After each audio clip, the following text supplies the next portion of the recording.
Insya Allah rumah tangga itu bukan saing, bukan paling, tapi saling.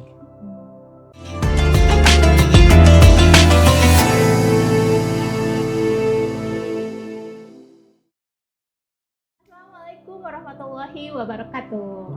Alhamdulillahirabbil alamin, wassalatu wassalamu ala asrofil anbiya'i wal mursalin wa ala alihi washabbihi ajmain.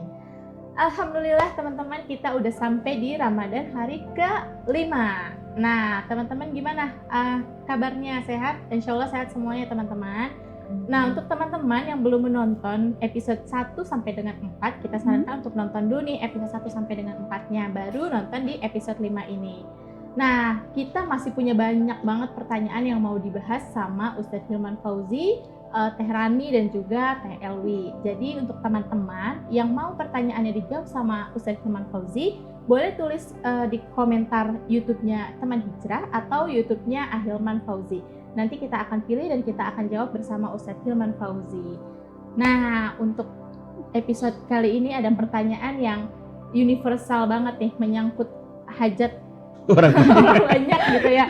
Permasalahan yang sangat universal gitu tentang percuanan gitu. Jadi percuanan ini bakal dibahas lebih dalam oleh Ustadz Hilman Fauzi. Kita awali dulu nih dengan pertanyaan yang udah masuk kemarin ke kolom komentar kita. Nanti pertanyaannya akan dibacakan oleh Teh Rani. Nanti akan dijawab langsung oleh Ustadz Hilman Fauzi. Ya. Silahkan Teh Rani. Ini tentang seorang istri yang bekerja ya, Lebih lengkapnya kayak gini. Hilman, hari ini aku bekerja dan insya Allah karirku terus naik. Aku ngebayangin kalau nikah nanti harus meninggalkan semua ini karena harus ngurus suami dan anak. Sebenarnya boleh gak si wanita itu tetap berkarir walaupun nantinya menikah? Baik, Masya Allah. Ini pertanyaannya bagus sekali ya. Rumah tangga itu adalah tempat bersama untuk menghadirkan kebahagiaan bersama. Di dalam rumah tangga tentu ada hak dan kewajiban. Seorang suami melakukan kewajibannya, maka dia mendapatkan haknya. Apa kewajiban seorang suami? Salah satunya adalah membimbing istrinya menjadi pemimpin di keluarganya dan mengarahkan istrinya pada kebaikan dan ketaatan. Dan juga memberikan nafkah bagi keluarganya. Itu kewajiban seorang suami. Ar-rijalu qawwamuna 'alan nisa. Laki-laki itu adalah pemimpinnya bagi seorang perempuan. Begitupun juga dengan seorang perempuan istri. Istri punya kewajiban. Apa di antaranya? Salah satunya adalah dia menjadi perempuan yang soleha, menjadi istri yang soleha. Apa cirinya? Fassolihatu qanitatun hafidhatun lil ghaibi bima hafidhallah. Istri yang soleha itu adalah istri yang taat kepada Allah, yang taat patuh kepada suaminya, dan dia bisa menjaga harta dan kehormatan bagi suaminya. Itu di antara hak dan kewajiban seorang suami dan istri. Ketika ada pertanyaan, Ustadz, apakah seorang istri boleh bekerja? Jawabannya boleh, tapi dengan catatan. Apa catatan yang pertama? 1, diizinkan oleh suaminya. Jadi seorang istri yang bekerja harus mendapatkan izin dari suami. Karena ketika seorang istri sudah menikah, maka dia menyerahkan kepada suaminya tentang akan dibawa seperti apa tentang dirinya. Suami akan bertanggung jawab kepada istri jika ada yang terjadi dengan istrinya. Maka wajar jika seorang istri harus minta izin kepada suaminya. Itu yang pertama. Yang kedua, pastikan ketika dia sudah diizinkan, kemudian dia bekerja, pilih pekerjaan yang tidak mengabaikan tugas seorang istri. Apa? Melayani suaminya. Dan juga kalau dia sudah punya anak, melayani dan mengurus anaknya. Kan sekarang ada ya pekerjaan yang dengan izin Allah tidak mengganggu secara banyak gitu. Malah sekarang kan ada yang jualan online misalnya ya. Atau misalnya ya siang hari dia bekerja tapi sore sudah di rumah gitu. Itu yang kedua. Nah yang ketiga, pastikan ketika dia bekerja jangan sampai menimbulkan ruang-ruang munculnya fitnah. Jadi seperti berkholwat gitu kan. Kemudian ya bercengkrama dengan lawan jenis secara sembunyi-sembunyi. Kemudian ya dia merahasiakan sesuatu yang mohon maaf menjerumuskan kepada perkara yang salah. Jadi kalau Ahilman melihat 3 catatannya. 1, diizinkan oleh suaminya. 2, tidak mengabaikan kewajiban dia sebagai seorang istri. Ya, dan yang ketiga, menjaga dirinya untuk tidak berkholwat, untuk tidak masuk kepada perkara yang dilarang. Dan otomatis juga udah pasti cari yang halal, cari rezeki yang baik itu. Dan bagi seorang istri, jika engkau diberikan kelebihan rezeki misalnya, kan ada ya rumah tangga yang mungkin istrinya lebih besar penghasilan dibanding suaminya, kan ada ya. Nah maka pertama, seorang istri nggak boleh ngerasa bahwa aku lebih hebat dibanding suamiku, dan na'udzubillah sampai merendahkan suaminya. Itu jangan sampai, ya jangan sampai aku kan yang kerja, aku yang lebih tinggi dibanding kamu siapa? jangan begitu gitu. Tetap bagaimanapun kodratnya seorang perempuan dibimbing oleh seorang suaminya. Dan yang kedua, kalaupun ada kelebihan harta yang diberikan oleh istri bagi keluarganya, maka ada 2 pahalanya. 1, pahala dia bekerja, jadi dia bekerja dapat pahala dong. Dan yang kedua, harta yang dia berikan berpahala sedekah. Jadi 1 jadi pahala kebaikan ibadah, yang kedua jadi sedekah. Jadi teman-teman perempuan jangan merasa, Ustaz aku mah punya suami gak pernah penghasilannya di bawah aku, kemudian aku ngerasa aku berkorban segala macamnya. Ya emang itu yang terjadi kan? Tapi percayalah bahwa setiap kebaikan harta yang kamu berikan itu jadi sedekah buat diri kamu. Dan kalau Ahilman selalu bilang, kalau di rumah tangga kan kita harus bersama-sama ya. Bab rasa, bab hati, termasuk bab keuangan. Memang pada dasarnya suami yang punya kewajiban. Tapi kalau istrinya punya kelebihan ya kenapa enggak sih? Iya kan? Tapi juga suami jangan enjoy. Jangan mentang-mentang istri saya punya penghasilan, udah saya mah santai aja. Cici gue tuh gawe-gawe. Jangan.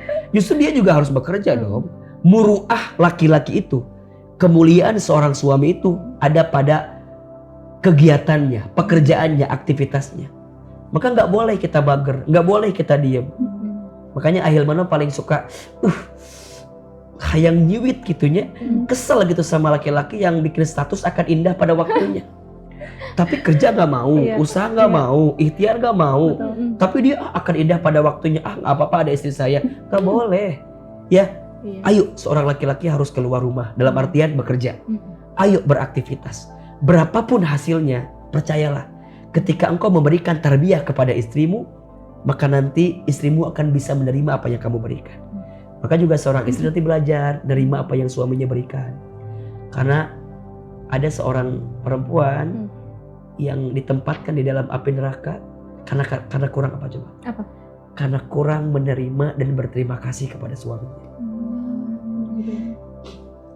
Jadi belajar nerima jadi istri. Tapi juga suami jangan kadang-kadang tuh kan dengerin kan, terima jangan. Seorang suami yang baik adalah suami yang memberikan yang terbaik untuk istrinya. Khairukum li ahlihi wa ana khairukum li ahli. Itu kata Nabi. Sebaik-baiknya seorang suami di antara kamu sekalian adalah yang paling baik kepada istrinya. Dan aku adalah orang yang paling baik kepada istriku, kepada keluarga. Maka jadi suami, hadirkan kemuliaan untuk terus bekerja. Jadi istri, jika engkau diberikan kelebihan, tidak apa-apalah. Engkau nutupin daripada kekurangan suami kamu yang mungkin Allah takdirkan memang kurang pada dirinya. Insya Allah rumah tangga itu bukan saing, bukan paling, tapi saling. Ulang gitu ya. Rumah tangga itu bukan saing dan bukan paling, tapi saling. Ya, jadi bukan saingan, bukan saingan, bukan lu sama gua, gede-gede. Bukan juga paling, bukan ini gara-gara aku, ini gara-gara enggak. Rumah tangga yang baik itu saling menutupi, ya gitu kan, saling menyempurnakan, saling nerima, saling menguatkan. Itu rumah tangga yang baik. Maka belajar untuk saling nguatin. Masuk pertanyaan yang tadi, bolehkah seorang istri bekerja? Silahkan. Ngobrol dengan suami, dan suami juga jangan mengekang bakat istri ya, potensi istri ya. Jadi kalau misalnya istri kita memang punya potensi, ya kita dukung, tapi tetap di atas norma kepatutan yang harus dijaga. Nah, seorang istri, jika suamimu sudah baik, mengizinkan kamu bekerja, jangan salah gunakan izin itu. Karena ada yang misalnya udahlah terserah aja, ya ujungnya kan jadi gak harmonis ya. Ininya sibuk, yang suaminya sibuk, istrinya sibuk, ya ujungnya kan tidak mendapatkan kebaikan. Rezeki itu tidak diukur dengan urusan harta ya. Iya gak sih? ada aspek rezeki lain yang kadang-kadang harus kita syukuri. Kebersamaan dengan pasangan di rumah tangga itu nikmat rezeki bukan sih? Iya, rezeki. Rezeki banget. Rezeki banget. Maka jangan bilang gini, enaknya jadi ibu rumah tangga mah nggak ada kerjanya. Kata siapa? lebih banyak. Capek ya. Ibu rumah tangga itu luar biasa. Iya. Ahilman yang ngalamin banget. Misalnya kemarin ketika istri Ahilman kecelakaan gitu ya. Ya Ahilman dari A sampai Z bantuin. Ngurusin anak, ngurusin A sampai Z. Jadi ibu rumah tangga tuh luar biasa. Maka wajar ya. Jadi istri itu pahalanya surga. Karena berat. Ustadz, istri itu kerjanya panjang ya? Iya. Dari kapan? Dari terbit matahari sampai terbenam mata suami. Iya. Sampai terbenam mata suami. Dan itu luar biasa pekerjaannya. Maka wajar kan Nabi sampaikan kabar gembira.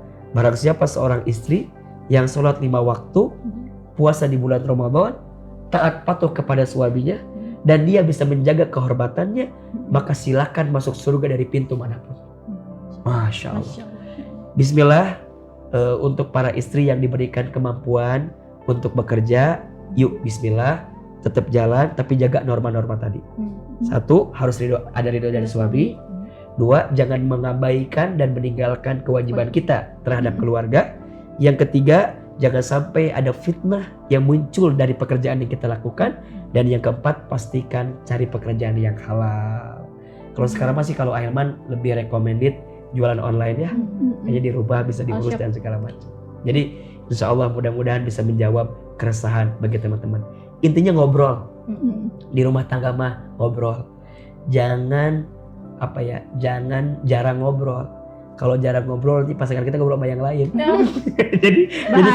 jadi kudu ngobrol, komunikasi, siapin waktu bersama. Tidak ada yang tidak bisa diselesaikan dengan komunikasi. Maka kalau ditanya ya, kira-kira kalau saya cari pasangan yang seperti apa ya? Bisa ngobrol. Bukan. Cari orang yang bisa diajak komunikasi. Saya kalau nggak bisa ngobrol kan Karena ada juga orang yang komunikasinya nggak pakai ngomong, ada kan? Ada yang isyarat juga ada gitu. Tapi yang mau berkomunikasi, mau open mind, mau nerima mau nerima masukan kita, dan dia mau dengerin. Nah ini kemampuan mendengar tuh menurut Ahilman tuh penting banget. Apalagi bagi seorang suami ya. Istri itu ternyata kebahagiaan hakikinya itu didengarkan. Bener gak Teh? Iya. Ahilman sih nggak tahu ya. Tapi katanya perempuan begitu ya secara umum ya. Jadi perempuan itu kalau lagi cerita maunya didengerin. Maka di antara kemampuan seorang suami yang harus dimiliki adalah kemampuan mendengar dari curhatan atau cerita istrinya. Konon katanya laki-laki itu kebutuhan kosakatanya tiap hari hanya 5.000 kata. Kalau perempuan itu antara 25 sampai 40.000 kata.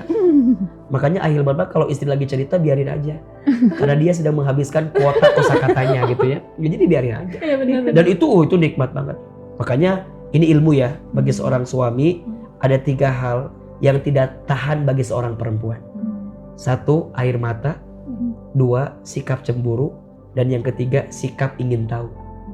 Kepo. Makanya jadi suami harus belajar. 1, jangan bikin nangis istri kita.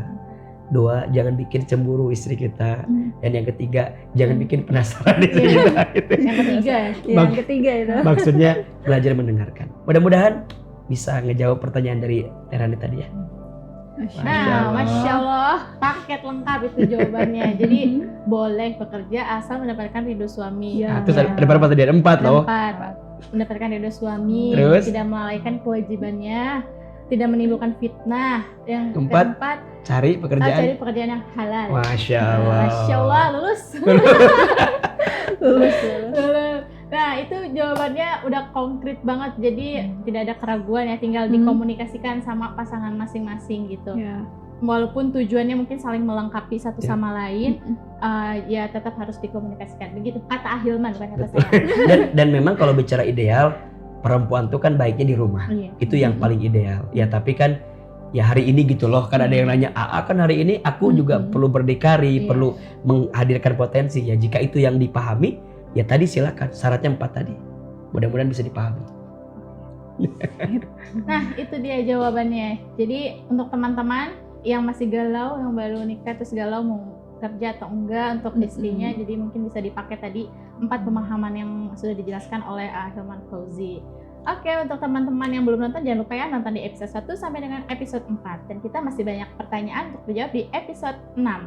Terima kasih sudah menonton di episode 5. Selamat berbuka puasa teman-teman. Assalamualaikum warahmatullahi wabarakatuh. Waalaikumsalam warahmatullahi wabarakatuh.